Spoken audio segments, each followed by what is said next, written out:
Here we are just in the driveway. Hello everyone and welcome to EA40. If you're new to the channel, my name is EA40. I do vlogs, I go to automotive events, although not so much this year, and I just do other things that I might find interesting around cars. In this video, I'm just going to be here in my driveway talking, and I'm going to be addressing a big question that I've gotten from some people in different parts of the world. How has the pandemic affected my life? How has it affected my channel? And how has it affected my future plans? So we're going to go over that, but a quick disclaimer is that usually I don't hold a phone or anything as I'm recording on video. In this video, I'm going to do that because I'll be honest, this is my fourth time trying to film this, and every time that I tried filming it in the past, I'd end up breaking up things too much or I'd go off on different tangents. So I have a bunch of notes in front of me and I'm going to be reading off of them every now and then simply because I need this video to go more smoothly than it's gone in my previous 3 takes. Also, keep in mind that this video is not meant to be any kind of pity party or anything like that. I know things haven't been very positive in some ways, but a lot of people have had it way worse than I have. I've had it pretty lucky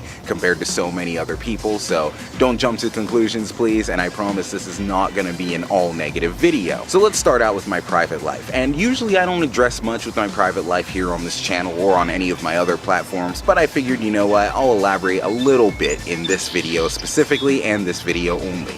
So I graduated from university in spring of 2019 and I got a bachelor's degree with a focus in marketing. And since then I had been trying to look for various jobs. In fact, I was working part-time for something marketing related with the startup company, and I've been trying to look for something more full-time, something that can pay relatively substantially, partially because I paid way too much for the school that I went to, even though my school was considered cheap by some standards. Overall, the job process had been pretty slow. However, in February and March, things were actually starting to pick up. Like, it was looking like I was finally going to get a job that was in my field, pretty relevant, and could pay relatively well enough, at least for someone with little experience like I have.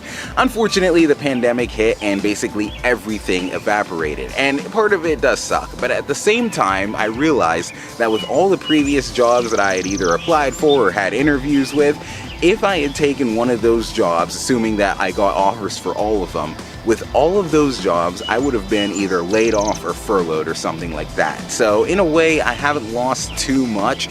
Maybe I would have had like a couple months of experience before everything would have gone wrong. So in a way, it is a little bit of a lesson as to you never know what the future can hold. But this does mean that I'm now back to square one and I now have to compete against new graduates. So that's not very fun. Maybe I'll end up even going to grad school sooner than I thought. However, I am in way too much debt over my bachelor's degree already, and I've had zero return on investment basically, at least it feels like that.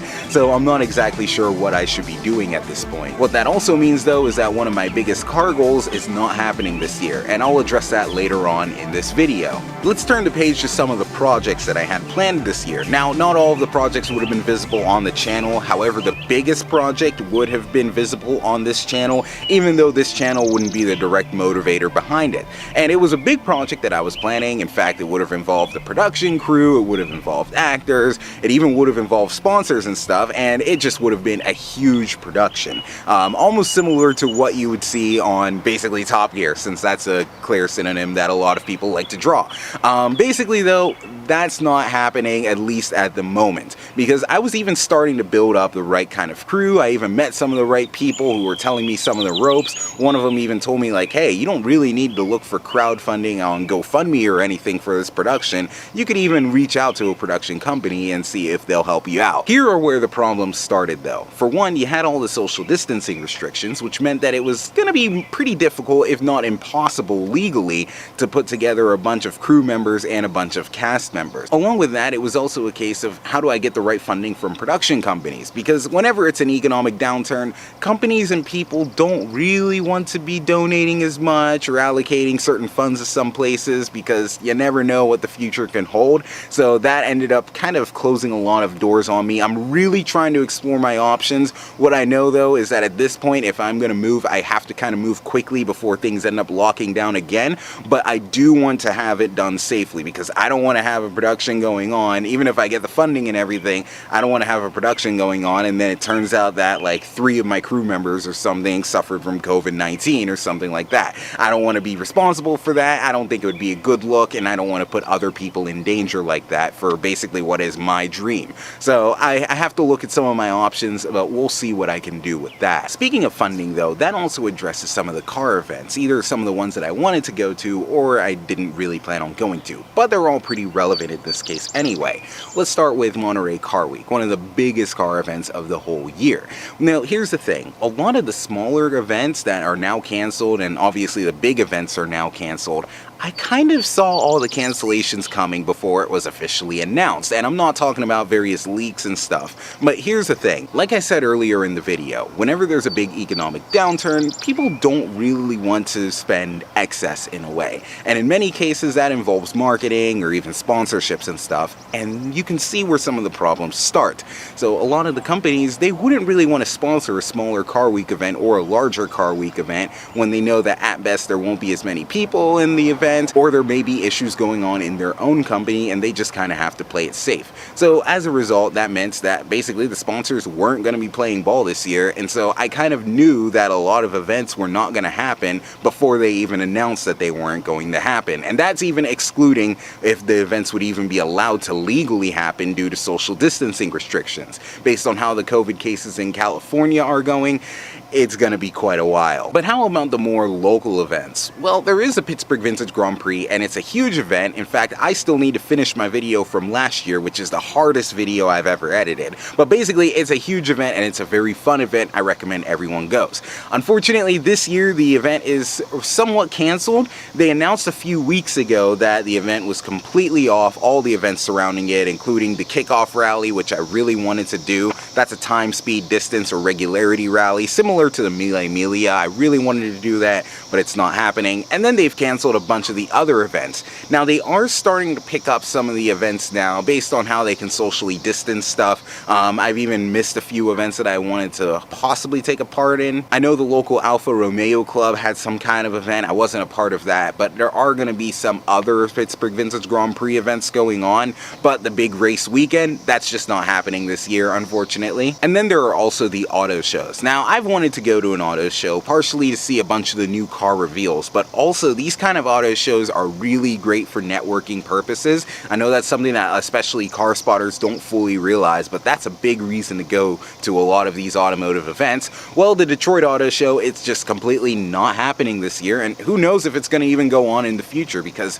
auto shows have been on a bit of a decline. Even the Geneva Motor Show, its future is completely in doubt right now. That's definitely all a bummer to me, because I would have loved to make some of the connections at these kind of events, but we'll see. Maybe there are going to be some virtual stuff, but we'll see. Perhaps though there is the Woodward Dream Cruise, which I don't fully know the status on it, but if it's possible to go, maybe I'll end up going to that. Now let's look even more directly related to my channel as far as some of the cars go. Right now I'm actually standing in front of my 2004 Saab 9.5 ARC Sport Combi. It's a car that I haven't featured much on the channel, but there are some videos with it coming in the future, both with work that I have to do with it. I should probably even do a walk around of the car as well. So there are videos of that to come. There's also the Lincoln MKT, which was the infamous star of a Petrol Ped video. I still have to film a video addressing all the things wrong with that car. Our Audi A8 also has some issues as well. So there are 3 cars in the driveway that you'll see possible videos on in the future. And that's going to be a large trend on this channel because I have to keep some distance from a lot of people, basically due to health restrictions and stuff. So I'm going to be doing a lot of videos really at home, where I'm going to be kind of working on my own cars with the 3 cars that we have. Unfortunately, there won't be a 4th car on the channel that would be more of a sports car, because with my job issues and stuff, it's just not financially responsible to do right now. So that kind of 4th vehicle isn't happening. But there is a 4th vehicle still coming to the channel. I won't say too much yet about that car. You'll see it in the next video that I upload, but here are a few hints. It's between 250 and 320 horsepower. It seats 5 people, it's pretty practical, and it was also bought at a pretty low price. And this acquisition of a new car, or a new to me car, also signals a bit of a change in chapters for this channel. And here's what I mean by that. I've been at this car content creation stuff for about 5 years, and a lot of it has changed, and a lot of myself has changed. I mean, when I started, I was in high school, I wasn't old enough to drive, and I spent way more time on Facebook, Twitter, and Instagram. Nowadays, I've graduated from university. I'm more than old enough to drive. I'm old enough to drink even, although only drink responsibly, everyone.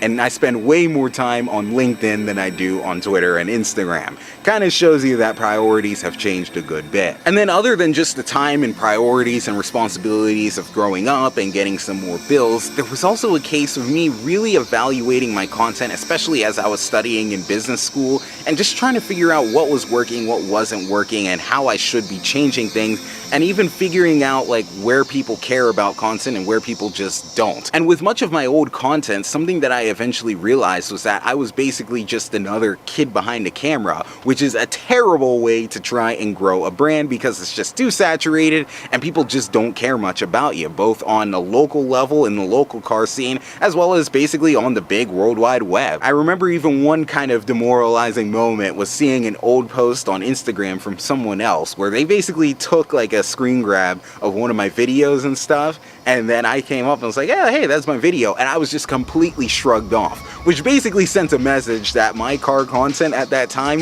was just so low value and not really even worth promoting in some ways. And even for me, some of the videos that I was putting out, it was like, even I don't feel like watching it. So like, why would other people want to watch it when I don't even want to watch my own videos? Now that's something that I've still struggled with a bit in some more slightly recent videos, but not for reasons related to I don't fully know what I was doing. That would be more because I'm maybe focused on something else. I will say there are a few previous videos that I won't say yet, but in the future I'll maybe say what kind of videos they were, and basically the production quality wasn't fully there because I was at those events basically for networking purposes first and then the cars second, because after all there were other car spotters there, other people were going to make YouTube videos about it anyway, and not many people would have watched those kind of videos to begin with. So I kind of had to play things more in favor of my future rather than the immediate upload. We won't see the kind of benefits from that yet, but in the future you very well might. Also, there's another huge thing that comes with getting a new car on a channel that you don't really realize until you're actually looking at a bunch of different YouTube channels.